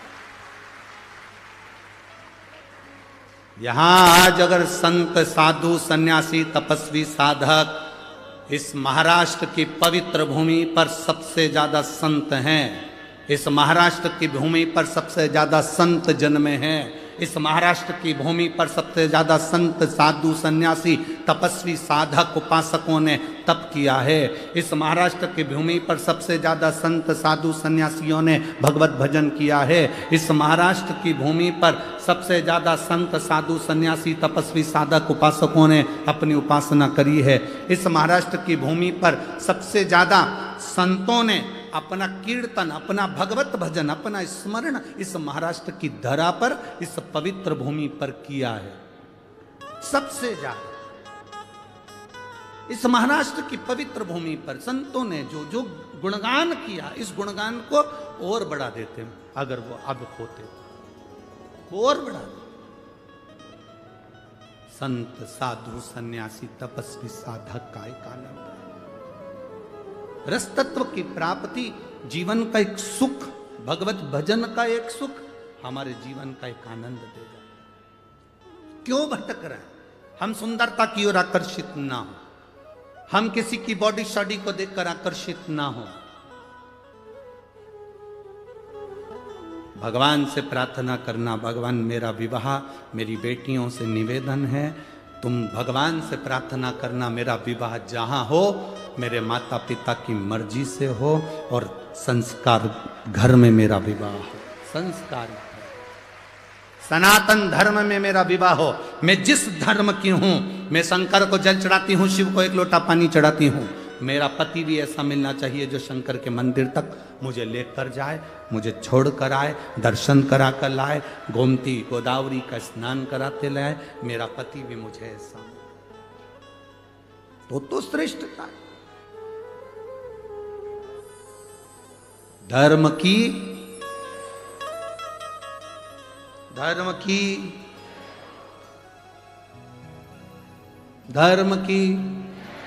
अधर्म का, प्राणियों में, विश्व का, ठीक है। जो हमारे सनातन धर्म का हो और हम उस धर्म से उसको दुच्छा। सुंदरता पर मत जाना, मोहिनी स्वरूप की सुंदरता, राक्षस फंस गए, असुर फंस गए। कितनी सुंदर बात उस सूर्पणखा ने राम जी से कही कि तुम सम पुरुष नमो सम नारी, में राम जी को अपना बनाना चाहती हूँ, किसी दूसरे को वो अपना बनाने नहीं गई, बनाने गई तो राम को अपना बनाने गई। हम सबसे अगर ज़्यादा ज्ञानवान थी तो सूर्पणखा थी, जो भगवान को अपना बना रही है। हम दुनिया को अपना बनाते हैं पर भगवान को अपना नहीं बनाते, पर सूर्पणखा भगवान को अपना बना रही है। वो विद्वान है, ज्ञानवान है, वो भगवान को अपना बना रही है।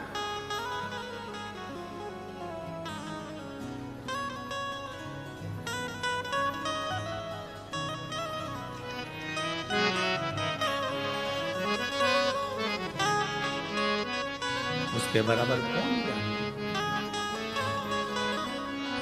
महाराज, ये भाव अपने भीतर हो,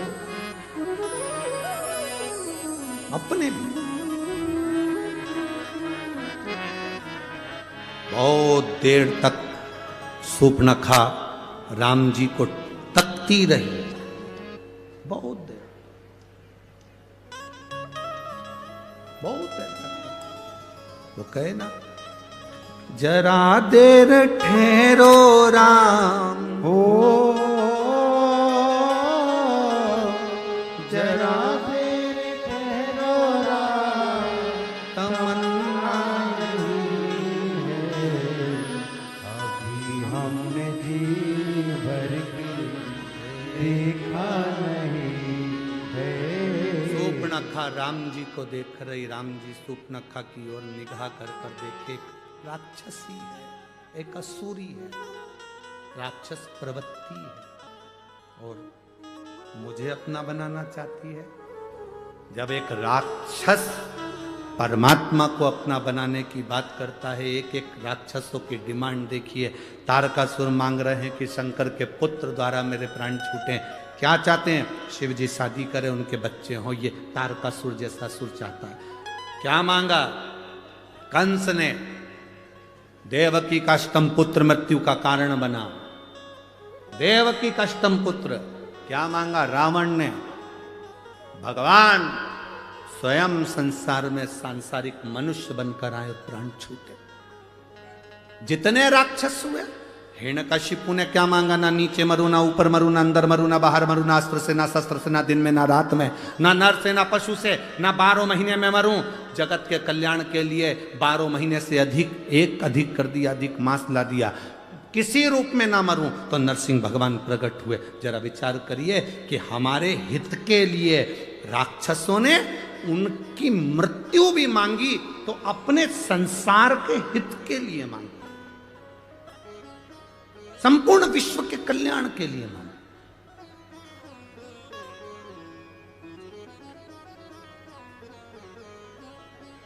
और हम क्या मांगते हैं? हम भगवान कृपा करना, घर देना, बंगला देना, जमीन देना, जायदाद देना।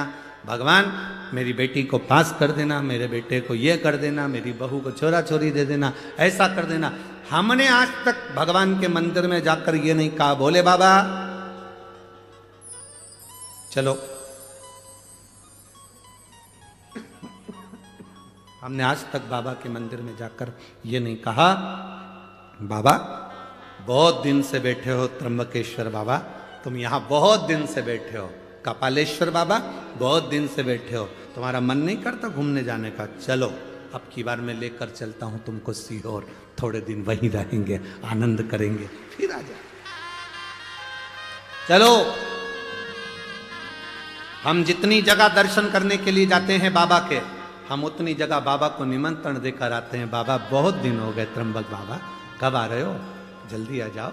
माँ पार्वती जी को साथ लेकर आना, गणेश जी को, रिद्धि सिद्धि को लेकर आना, पूरे खानदान समेत आना, अकेले मत आना। आप आओगे तो आनंद होगा, थोड़ा मालपुआ, रबड़ी, पूड़ी सब बनेगा, सब खाएंगे। और जब तक बाबा नहीं आता तो कौन सी पूड़ी मालपुआ बनता है? वो आता है तो बनता है, वो कृपा करता है तो घर में पकवान बनता है, वो कृपा करता है तो आतिशबाजी होती है, वो कृपा करता है तो जमीन जायदाद ली जाती है, वो कृपा करता है तो घर में बहू बेटे आते हैं, वो कृपा करता है तो बेटी दामाद आते हैं, वो कृपा करता है तो पोता पोती नाती पंती होते हैं, वो करुणा करता, वो आता है तो खुशी आती है। यहां पर भी आप कथा में आए हो ना, जितने लोग कथा श्रवण करने के लिए आए हो, बाबा से कहकर जाना आज प्रदोष बाबा का भारी। कितना हम तो फिर कहेंगे नासिक वालों, तुमने कजन ना जाने कितनी गोदावरी की डुबकी लगाई होगी रे, सारा पुण्य इकट्ठा करके बैठे होगे और कथा का आनंद ले रहे हो। जरा विचार करो, दामोदर मास, कार्तिक का महीना और सुंदर पचवीगन का समय, देव दीपावली कथा, इधर एकादशी बीच में पड़ गई, आंवला नवमी पड़ गई और मालूम पड़े प्रदोष पड़ गई, सारी तिथि भी अच्छे से अच्छी ले ली तुमने, कथा का भी तत्व तुम ग्रहण कर रहे हो। और बाबा से प्रार्थना तुम कहकर जाना, बाबा मेरी झोली में इतना धन देना, इतनी संपदा देना, मैं भी जिंदगी में एक बार शिव महापुराण की कथा करवाऊं, आप मेरे गांव आओ, आप मेरे नगर आओ, आप मेरे गांव आओ, आप मेरे खेड़े में आओ। बाबा आना पड़ेगा कुबेरेश्वर महादेव, आना पड़ेगा कुबेर भंडारी, तेरे को आना पड़ेगा, तू मुझे खजाना लुटाने के लिए वहां पहुंचेगा।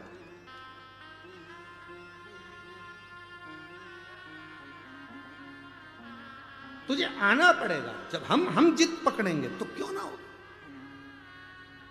हम जिद पकड़ते ही नहीं है। तारकासुर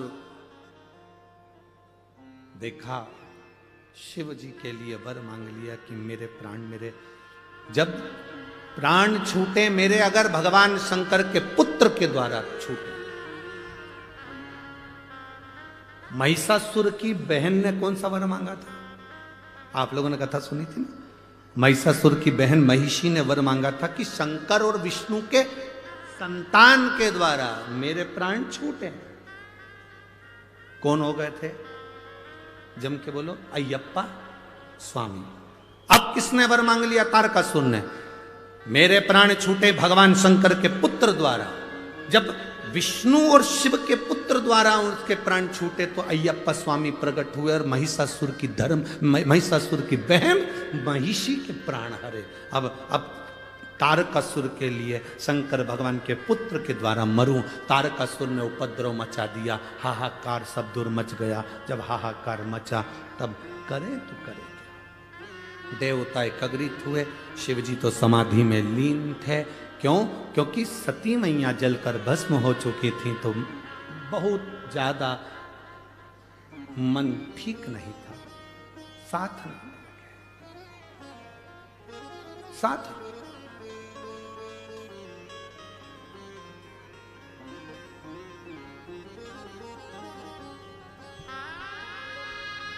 एक व्यक्ति ने प्रश्न किया, गुरुजी हम आपसे एक बात पूछना चाहते हैं, शंकर भगवान देवता है ना? हाँ। देवादिदेव महादेव है ना? हाँ। तो अपनी धर्म पत्नी सती के लिए इतने क्यों रोए?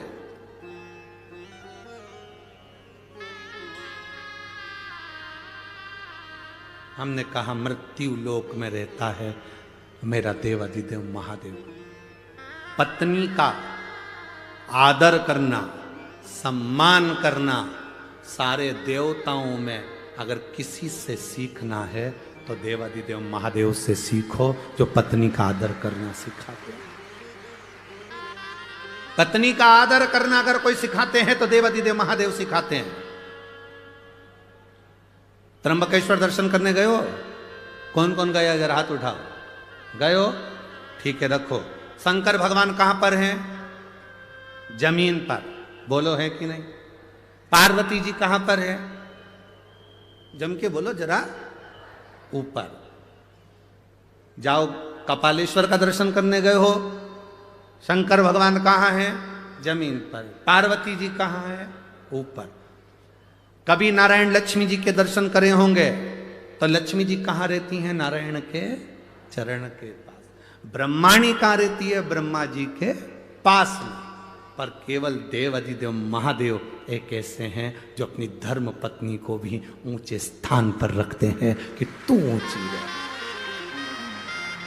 नारी का आदर करना अगर कोई सिखाते हैं तो मेरे शंकर सिखाते हैं। स्त्री का सम्मान करना अगर कोई सिखाते हैं तो मेरे देवादिदेव महादेव सिखाते हैं। नारी का सम्मान क्या होता है, स्त्री का सत्कार क्या होता है, नारी के एक भाव जो प्रकटता है वो शिव समझाते हैं, वो शंकर का।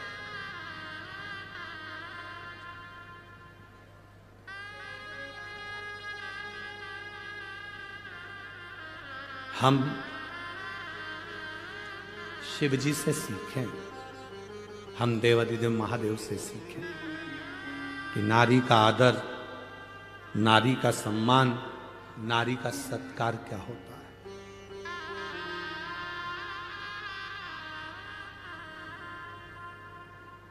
पत्नी मर गई, धर्म पत्नी चली गई, माता सती चली गई, शिव जी समाधि में लीन हो गए, तब साधना में लीन।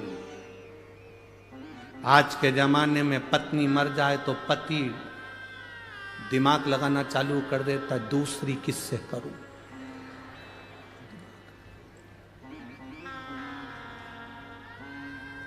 पंद्रह 16, 20 साल के बच्चे हो गए, लड़कियां कॉलेज पढ़ रही और इसको शादी करने की डाई लगा लगा के।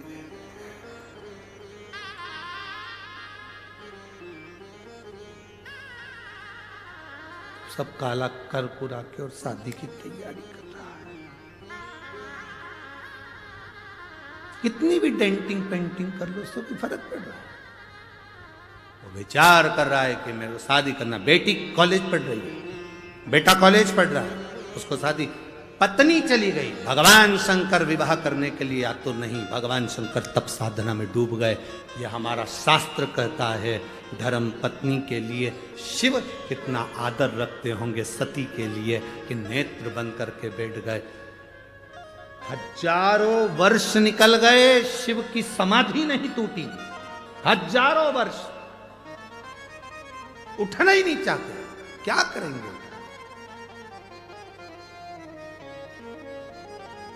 और ये रोज पत्नी चले जाए तो मोबाइल पर ब्याहशादी.com निकाले। हाँ, ये ठीक है, 68 साल की तो मैं भी तो 76 का। ठीक।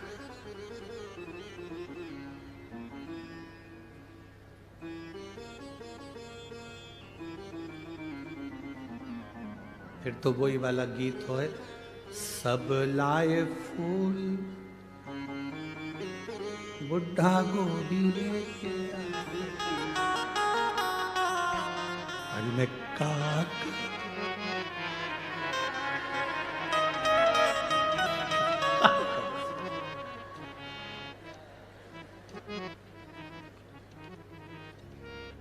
कहा। अरे भाई, शिव कृपा शंकर की उदारता कहती है, मेरे शिव जैसा माता का, स्त्री का, महिला का आदर करने वाला कोई दूसरा नहीं। शिव जो आदर करते हैं स्त्री का, वैसा आदर कोई नहीं कर सकता। इसलिए शंकर भगवान स्त्री का आदर करते हैं, इसलिए केवल एक शिव जी की आरती ऐसी होती है जिसमें सारे देवताओं का गुणगान आ जाता है। ब्रह्मा विष्णु सदा शिव जानत अविवेका, स्वामी जानत अविवेका, प्रणवाक्षर के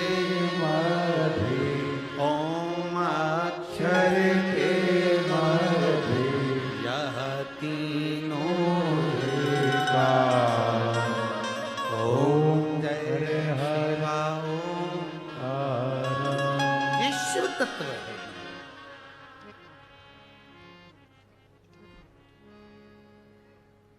सब एक उसी में समाहित हो गए, जो आदर करने वाला, सम्मान करने वाला, सत्कार करने वाला, उसी में सब समाहित हो गए। शिव जी के नेत्र नहीं खुले, भेजा कामदेव को।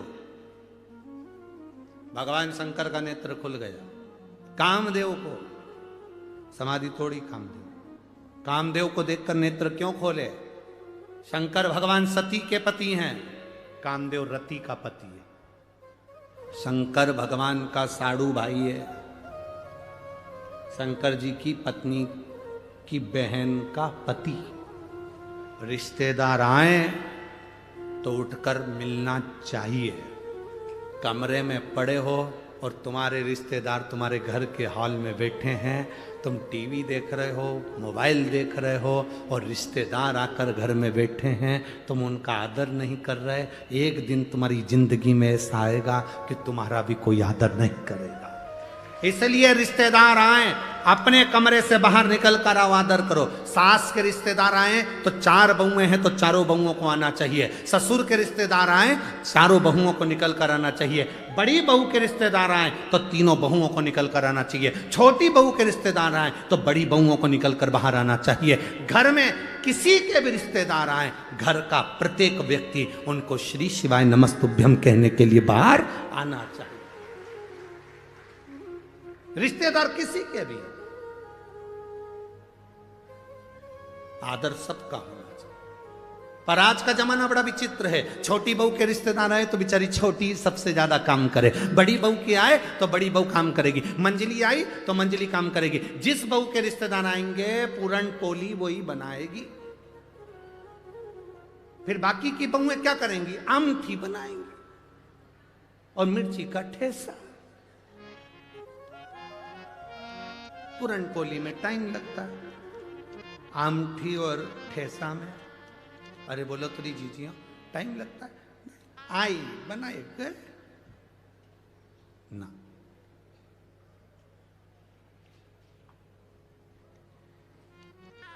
घर में कोई आए, भगवान शंकर के रिश्तेदार आ गए, कामदेव को भेजा समाधि तोड़ने के लिए। शिव जी नेत्र खोल लिए, क्योंकि मेरे धर्म पत्नी की बहन का पति आया।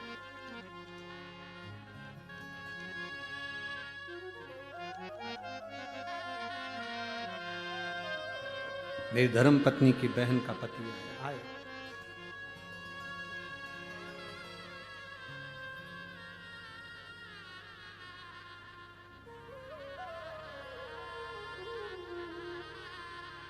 अब शिव जी मेरे ओघड़दानी, त्रिकालदर्शी, कैलाशी, अविनाशी सामने खड़े। कामदेव जलकर भस्म हो गया, रति रोने लगी, मेरा पति।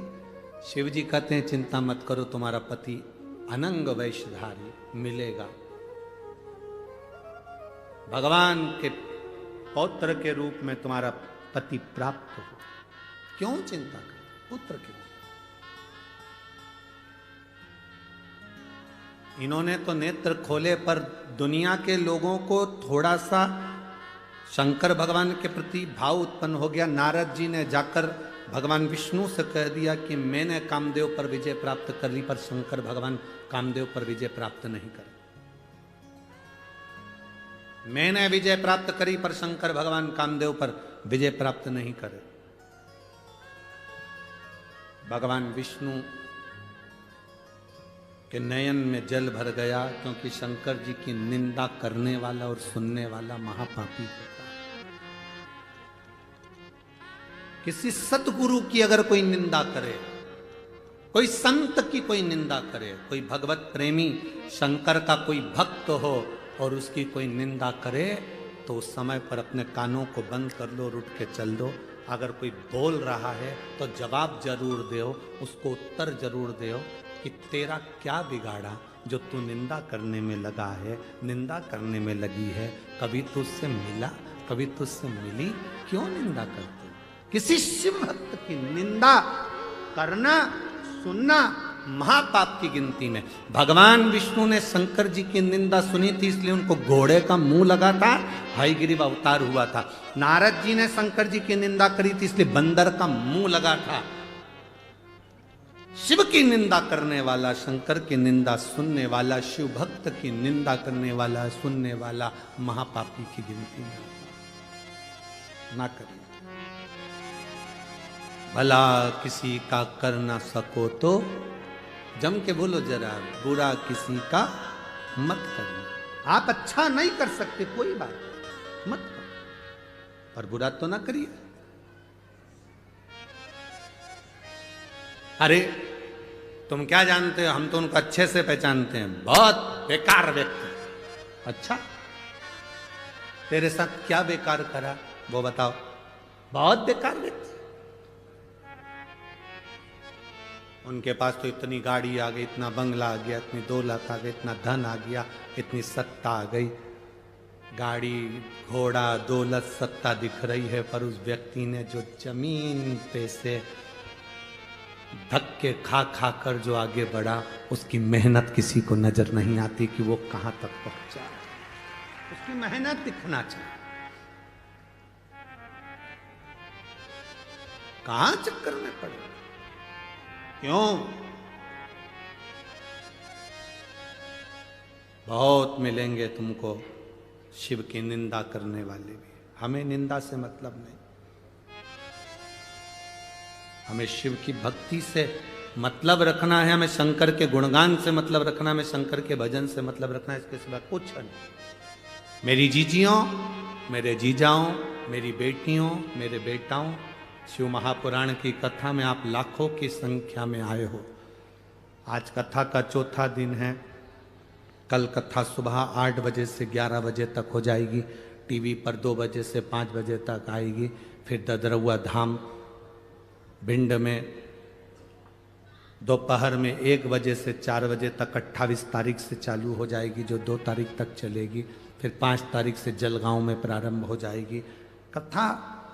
आप जितने लोग कथा सुनने आए हो, बस एक निवेदन है, अगर झोली पसार कर आयो ना तो इतना सा अपने अंदर याद रखना कि हमें ना तो कभी शंकर की निंदा सुनना है और ना कभी हमें शंकर की निंदा करना है। हमसे बन जाएगा, हम लोटा भर जल चढ़। शिव की निंदा भी न करना। अभी कई लोग ऐसे होते हैं जो शंकर जी की एक कहीं ने हमें वीडियो भेज दी थी, उसने कहा कि लोग त्र्यंबकेश्वर के लिए भी कह दिया। उसकी भी गणना कि हम नहीं जानते त्र्यंबकेश्वर क्या, हम नहीं जानते शिवलिंग क्या। हम कहते हैं, जो कहते हैं त्र्यंबक को नहीं जानते, शिवलिंग को नहीं जानते, हम तो ये कहते हैं वो अपने बाप की और माँ की औलाद ही नहीं है जो त्र्यंबक और शिवलिंग को नहीं पहचानते। त्र्यंबक को नहीं जानता। अरे भारत की भूमि पर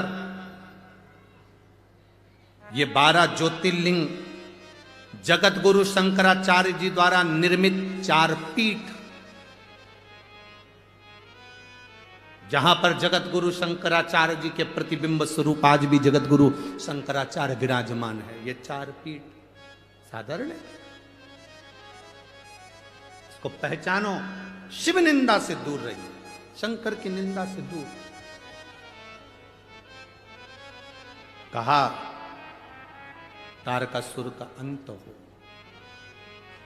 तब स्वयं भगवान शंकर का विवाह जगत जननी मां पार्वती से कराया गया और पुत्र की प्राप्ति हुई जिसका नाम षडानंद कार्तिकेय था।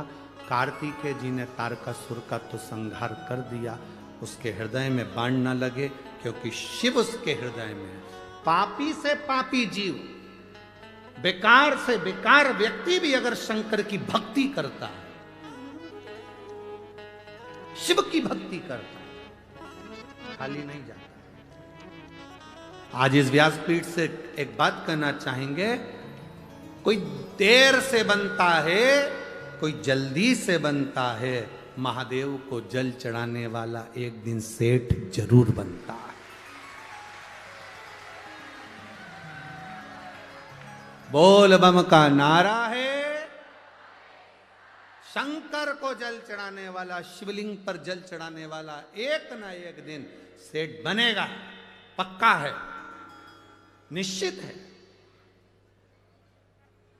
कोई कहता है गुरुजी शिव महापुराण की कथा बहुत महंगी होती है, कितना महंगा टेंट लगता है, कितनी महंगी व्यवस्थाएं होती हैं, लोगों के भोजन की व्यवस्था करना पड़ती है, लाइट की व्यवस्था, साउंड की व्यवस्था, टेंट की व्यवस्था, जनरेटर की व्यवस्था, सारी व्यवस्थाएं करना पड़ती है, कितनी महंगी होती होगी, कितने लाखों में जाती होगी, कितनी करोड़न में जाती होगी। हमारा भी मन होता है कि हम कथा करवाएं, हम इतना कहां से लाएंगे।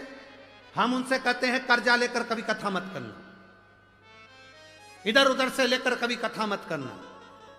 कहना भोले बाबा से मैंने संकल्प लिया है कथा कराने का, पूरी तुझे करना है, भंडार तुझे लेकर आना है, मैं तो कथा कराना तुझे है, करना तुझे है, हम कौन निमित्त बनकर आनंद लो।